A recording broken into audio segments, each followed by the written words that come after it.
Meu nome é Marissa, tenho 29 anos, e por 4 longos anos acreditei estar construindo um futuro ao lado de Dério, meu namorado, então com 27. Nos últimos 2, dividíamos meu apartamento, meu cantinho, meu porto seguro, o lugar onde eu achava que tudo era estável. Ou pelo menos era o que eu me convencia, até que uma noite comum, uma terça-feira qualquer, desmoronou essa ilusão como um castelo de cartas. Era daqueles dias sem graça, a máquina de lavar roncava ao fundo, a rotina pesava no ar. Enquanto eu dobrava uma de suas camisas alisando o tecido como sempre fizera, ele mal ergueu os olhos do celular. Os dedos voavam pela tela, a mandíbula tensa, o olhar fugidio, como se tentasse esconder algo que julgava eu não notar. Há semanas, Dério não era o mesmo. Desaparecia em recados que se estendiam por horas, ignorava minhas perguntas, mergulhava no telefone como se eu fosse invisível. No começo atribuí tudo ao estresse. O trabalho dele andava instável, mas logo comecei a perceber detalhes que não batiam. Na quinta-feira passada, por exemplo, ele jurou estar ajudando o irmão a montar um móvel. Depois vi fotos da cunhada nas redes, o recital das crianças na mesma noite. Dério não aparecia em nenhuma. Guardei aquilo na memória, como uma semente plantada à espera do momento certo para brotar. Naquela noite perguntei com calma, onde você estava ontem à tarde? Liguei para combinar o jantar. Ele mal levantou a cabeça, resmungando um saindo. Saindo onde? Insisti. Foi então que tudo mudou. Seu rosto se endureceu, como se eu fosse uma estranha, e as palavras saíram cortantes. Não tenho que te dar satisfação de tudo o que faço. A voz carregada de defensiva, como se eu o tivesse acusado de um crime. Fiquei paralisada, ainda com suas calças nas mãos. Dério, você disse que estava na casa do seu irmão, mas as fotos da Mia. Ele me interrompeu com um encolher de ombros. Os planos mudaram. Por que esse interrogatório? Tenho direito a uma vida fora de você, Marissa. Você está me sufocando. A manipulação queimou mais do que qualquer discussão anterior. Meu peito apertou. Quis gritar, exigir respostas, mas antes que eu pudesse reagir, o celular dele vibrou. Ele o agarrou rápido, mas não o suficiente. Uma notificação piscou na tela. Mal posso esperar para te ver de novo amanhã. Linda Daniele. Naquele instante, as peças se encaixaram. A defensiva, as mentiras, o distanciamento repentino. Daniele, um nome que nunca ouvirá antes, já marcando encontros, já chamando de lindo. Minha voz saiu fina, quase um sussurro. Quem é Daniele? Seu rosto foi um espetáculo de emoções. Primeiro defensivo, depois culpado, até explodir em raiva. Uma amiga do trabalho. Desde quando? Perguntei, a voz trêmula, mas firme. Nunca mencionou. Ele revirou os olhos como se eu fosse ridícula.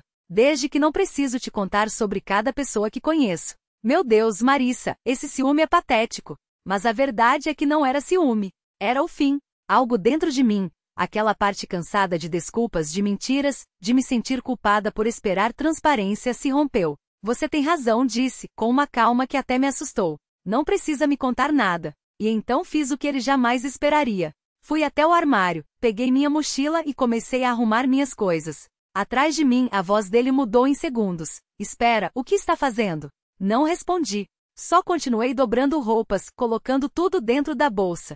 Marissa, para com esse drama. Vai fazer um escândalo só porque tenho amigos? Ele me seguiu de um cômodo a outro, a confusão dando lugar ao pânico. Mantenha as mãos firmes, embora o coração batesse descompassado. Esse é o seu apartamento, ele argumentou, a voz quebrando. Não pode simplesmente sair. Fechei a mochila e me virei, o rosto impassível. Exatamente. Por isso posso ir embora. E sabe, Dério? Você está certo. Não me deve explicações, e eu não devo a você minha presença. Tirei as chaves do apartamento do meu chaveiro, deixando só a do carro, e as estendi para ele. Aqui. É seu por enquanto. Seus olhos se arregalaram, a boca entreaberta. Hesitou como se as chaves queimassem. Está falando sério? Murmurou, quase infantil. Assenti uma vez. Queria espaço. Agora tem. O silêncio entre nós se tornou concreto. Então passei por ele, a mochila no ombro. Marissa, espera. Vamos conversar. Tentou segurar meu braço. Afastei-me e pela primeira vez em anos não olhei para trás. No corredor, sua voz ainda ecoava, chamando meu nome. Mas segui em frente.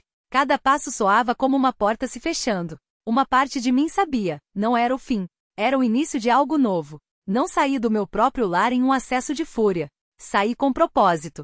Se tivesse ficado, teria virado uma briga interminável. Ele teria se feito de vítima, ligado para os pais, talvez até me manipulado para que o deixasse ficar. Ao partir, entreguei a ele a escolha. O contrato era meu. Se quisesse permanecer, teria que arcar com as consequências. No segundo dia após minha saída, o telefone tocou. Era Denise, minha senhora. Sempre direta, mas justa. Marissa começou hesitante, temos um pequeno problema. Meu estômago revirou. Que tipo de problema? Bom, ela explicou, o Dério apareceu aqui hoje pedindo para ser incluído no contrato de aluguel. Quase ri. Direitos de moradia? Ele nem está no contrato. Foi o que eu disse, confirmou Denise. Ele também perguntou se poderia assumir o aluguel sozinho. Quando mencionei verificação de renda e análise de crédito, a voz dele sumiu. Eu sabia o motivo. Dério trabalhava meio período em uma academia. Mesmo com horas extras, seu salário mal chegava a 2.000 por mês. O aluguel, 1.800. Sem contar luz, água, internet. As contas simplesmente não fechavam. Agradeci a Denise, desliguei e me sentei na beira da cama na casa de Alissa, onde estava hospedada.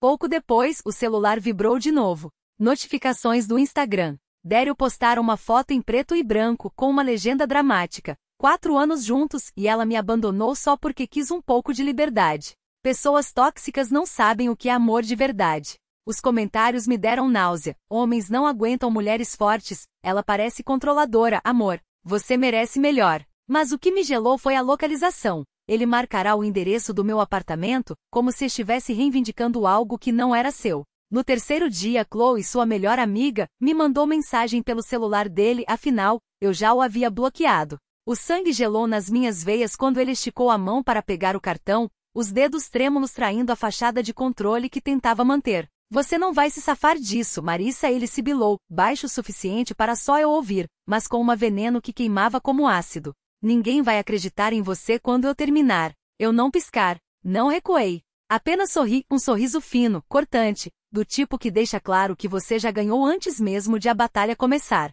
Tente respondi, tão suave que quase pareceu um convite. Vamos ver quanto tempo leva para as pessoas perceberem que a única coisa que você constrói bem são mentiras.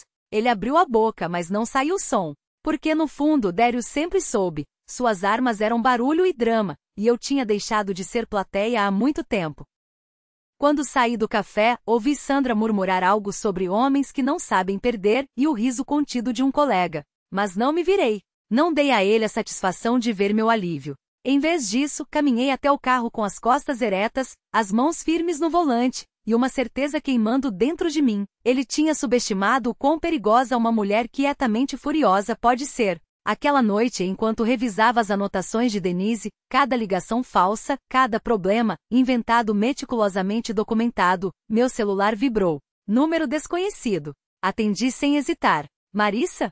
Uma voz feminina profissional, mas com um tom que não deixava dúvidas. Ela já tinha ouvido histórias como a minha antes. Aqui é Victoria Hughes. Acabei de receber os documentos que você enviou. E bem, uma pausa. Você tem mais do que suficiente para processá-lo por difamação, perturbação da paz e até mesmo fraude, dependendo de como quisermos jogar. Ela riu, um som seco e eficiente. Esse homem não sabe brincar sujo. Ele só sabe ser sujo. Eu me recostei na cadeira, sentindo o peso das últimas semanas começar a se dissolver. Quanto tempo até ele sair do meu apartamento? Com o que temos? 1 semana. Talvez menos, se ele tentar mais uma de suas encenações. Ela fez outra pausa, desta vez mais longa. Mas escute, prepare-se. Homens como ele não desistem fácil. Eles escalam. E quando percebem que não podem vencer, eles tentam queimar tudo no caminho. Não precisei perguntar o que ela queria dizer. Já tinha visto sinais. As mensagens anônimas no Instagram. Puta frígida, quem você acha que é?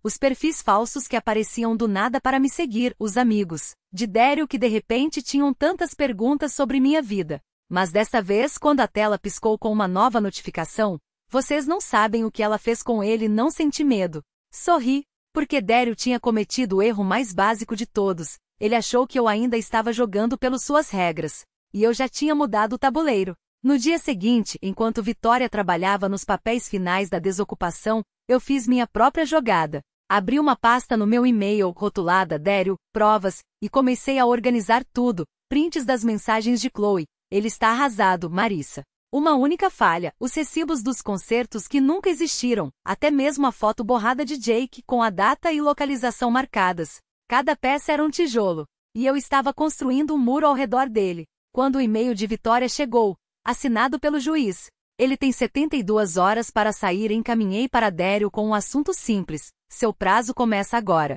3 pontos piscaram na tela quase imediatamente. Ele estava digitando, apagando, digitando de novo. Finalmente a mensagem chegou, carregada de uma raiva que não conseguia mais esconder. Você vai se arrepender. Ninguém faz isso comigo e sai impune.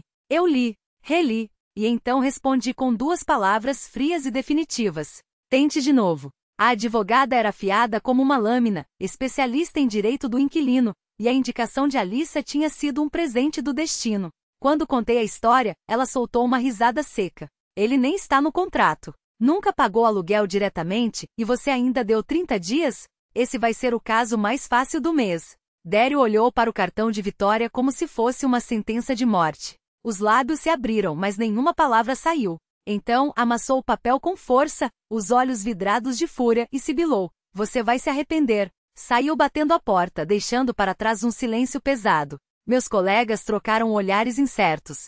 Sandra quebrou o gelo com um risinho seco. Que cara estável, hein? Forcei um sorriso fraco, mas meu peito ardia. Dério estava desmoronando, e espirais assim nunca terminam bem. No fundo eu sabia, aquilo era só o começo. Na terceira semana, a máscara caiu de vez. O desespero se transformou em senso de direito, e Daniela estava lá, alimentando o fogo. Começou com cobranças estranhas no meu cartão, um delivery aqui, uma assinatura ali. No início, achei que tivesse esquecido. Mas a lista só crescia. Compras online, corridas de madrugada, aplicativos que eu nem conhecia. Até que a verdade me atingiu como um soco. Dério tinha salvo meus dados nos apps dele. Continuava gastando como se nada tivesse mudado. Fiquei paralisada, olhando para o extrato. 4 anos juntos, e nunca questionei quando ele usava meu cartão para um jantar ou outro. Agora era prova de roubo. Disputei as cobranças, cancelei o cartão, mudei todas as senhas: Netflix, Spotify, Amazon Prime. Em questão de horas, Chloe, a melhor amiga dele, mandou uma mensagem: sério, Marissa? Cortar o Netflix dele no meio de uma crise? Que mesquinharia. Quase ri. Uma crise que ele tinha criado. E eles se preocupavam com Netflix. Mas as coisas pioraram. Muito pior. Denise ligou de novo, a voz cortante: Marissa, você precisa vir aqui. Teve danos. Meu estômago revirou. Quando cheguei, Dério não estava, graças a Deus. Mas o que encontrei me fez ferver de raiva. Buracos nas paredes onde ele tinha instalado uma suporte de TV. Marcas de queimadura no balcão da cozinha, como se alguém tivesse jogado uma panela escaldante com força. A porta do banheiro pendurada, torta, fora das dobradiças. Manchas escuras de vinho tinto no tapete da sala, não um acidente, mas uma bagunça deliberada deixada para se espalhar. E os sinais de Daniela estavam por toda parte. Roupas no meu quarto, maquiagem espalhada na pia, sapatos alinhados na entrada. Ela não estava só visitando. Tinha se mudado. Denise balançou a cabeça enquanto tirava fotos com o celular. Isso sai do seu depósito, a menos que você tome uma atitude. Cerrei os dentes. Documente tudo. Me cobre. Vou usar cada centavo na justiça. Não estava mais só com raiva. Estava furiosa. Naquela noite sentei-me à frente de Vitória em seu escritório enquanto ela folheava o dossiê, cada vez mais grosso. Fotos, relatórios de manutenção, prints. A pasta já não fechava direito. Perfeito, ela disse, com um sorriso afiado. Ocupante não autorizado, destruição de propriedade, fraude. Ele está cavando a própria cova. Sua confiança me acalmou e um pouco. Porque enquanto Vitória tinha a lei do nosso lado, eu ainda era quem mergulhava de cabeça num campo minado emocional. E não era só Dério. Era a família inteira dele. Na manhã seguinte, meu celular vibrou. Dessa vez era o pai dele, um advogado tributário não de locação, mas com voz suficiente para fazer barulho. O e-mail se estendia por páginas, citando direitos do inquilino, residência estabelecida, sofrimento emocional, ameaças de processo se eu não parasse com o assédio, e imediatamente. Assédio. Eu tinha saído do meu próprio apartamento, dado 30 dias a Dério, dito para ele arrumar a própria vida, e de repente eu era a vilã. Encaminhei a mensagem direto para Vitória. Ela riu tão alto que pensei que fosse chorar. Diga ao pai dele que obrigada pelo presente. Vamos contra-atacar por danos, fraude e quebra de sossego. Eles querem brincar de advogado? Vamos afogá-los em provas. Fiquei olhando para ela, atordoada. Contra-atacar. Vitória se recostou na cadeira, os olhos brilhando. Marissa, se eles querem jogar sujo, a gente joga para vencer. Quando isso acabar, Dério não só vai sair do seu apartamento como vai te dever por cada buraco que fez na parede. Deveria ter sido uma vitória. Mas no caminho para casa naquela noite, o peso me esmagava. 4 anos com Dério. 4 anos de confiança, de risadas, de acreditar que estávamos construindo algo. Agora ele era só um estranho, ocupando meu espaço, me sugando, tentando me fazer duvidar da minha própria sanidade, exibindo outra mulher no meu sofá. A fúria queimava, mas por baixo dela, mais silenciosa e cortante, havia alívio. Cada ato reckless, cada escolha egoísta era uma prova. Prova de que eu tinha feito certo em ir embora. Não estava perdendo um parceiro. Estava me livrando de um parasita. Mesmo assim, uma pergunta martelava na minha cabeça. O que aconteceria quando os papéis de despejo chegassem? Porque Dério não era do tipo que saía em silêncio. A contagem regressiva começou no momento em que Denise entregou o aviso de 3 dias para desocupar. Me preparei para gritos, portas batendo, mais buracos nas paredes. Mas o que recebi foi silêncio. E silêncio, eu sabia, significava plano. No segundo dia, as rachaduras apareceram. Jake, o mesmo colega que tinha visto Dério com Daniele semanas antes, me puxou para um canto, voz baixa. Marissa, você não vai acreditar. Acabei de ver Daniele com o irmão dela do lado de fora do Romanos. Malas, necessárias, caixas. Parecia que ela estava se mudando. Asterisco sorri, amargo. Daniele, a mesma mulher que desfilava pela minha casa como se fosse dona do pedaço, sumia no primeiro sinal de tempestade. Dério estava perdendo seu porto seguro. Depois veio o colapso. No Instagram, Daniele postou um story críptico. Às vezes você descobre quem realmente está do seu lado quando a vida fica feia. Lição aprendida. Horas depois, Dério respondeu com uma foto mal iluminada da minha sala, legendada: as pessoas vão te trair e chamar de amor. A ironia quase me derrubou. Mas o circo das redes sociais empalidecia diante do que viria a seguir: o tribunal. O pai de Dério, ainda aferrado à fantasia dos direitos do inquilino, do filho, apareceu ao seu lado na audiência de pequenas causas. Pareciam ridículos. Dério com uma camisa amassada, o pai segurando uma pasta como se fosse um salva-vidas. Vitória, ao meu lado, parecia ter nascido para aquilo. Fria, precisa, letal. O juiz, um homem mais velho sem paciência para dramatizações, chamou o caso. A defesa de Dério foi primeira. O pai discursou sobre abandono, sobre como a convivência criava direitos, sobre as contribuições financeiras de Dério, grosserias, contas de luz.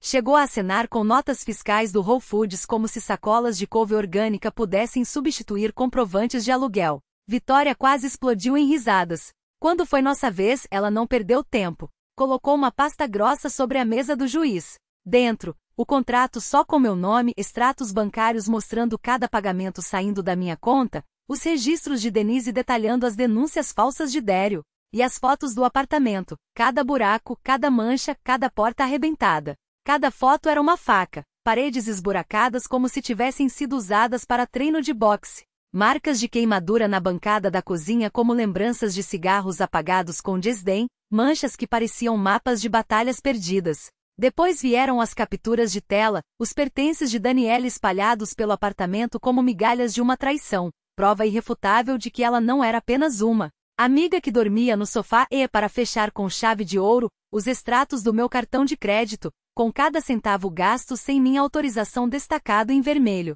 O juiz virou página após página, os óculos escorregando levemente pelo nariz a cada nova evidência. Quando finalmente levantou os olhos, sua voz cortou o ar como uma lâmina afiada. E Sr. Lane dirigiu-se ao pai de Dério, com um tom que não deixava espaço para réplica. Seu filho era um hóspede.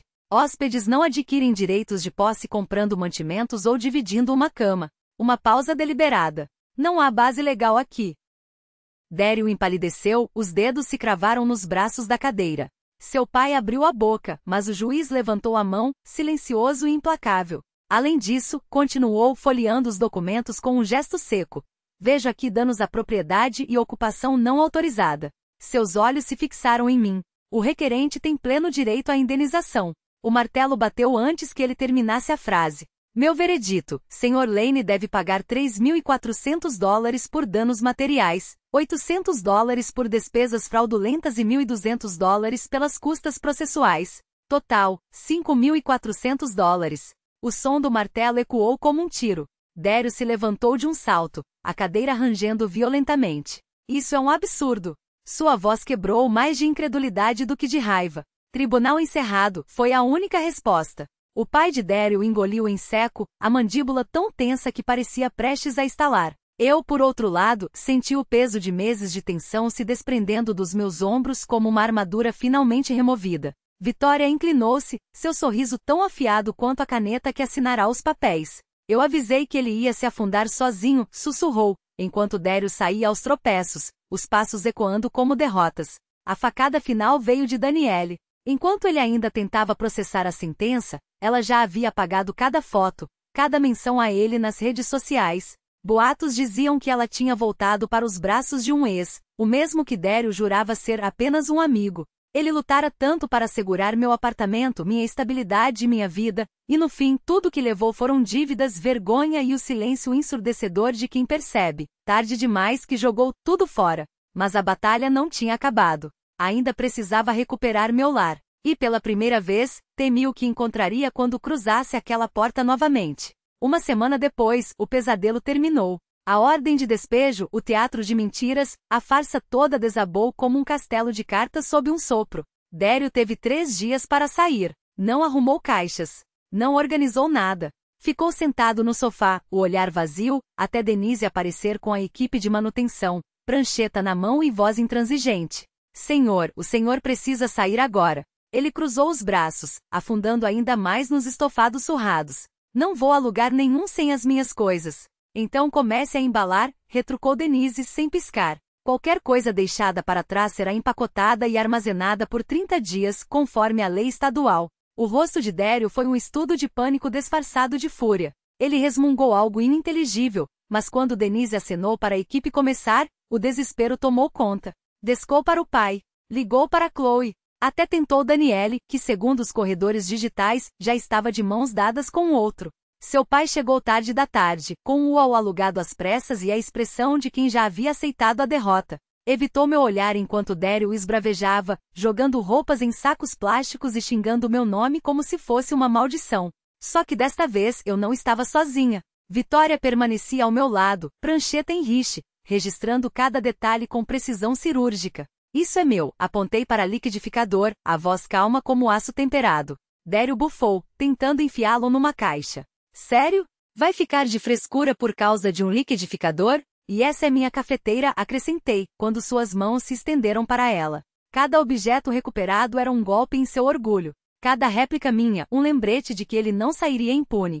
Chloe apareceu no meio do caos, dramática como sempre, os braços cruzados e a voz tingida de falsidade. Marissa, você é cruel. Como pode fazer isso com ele depois de 4 anos?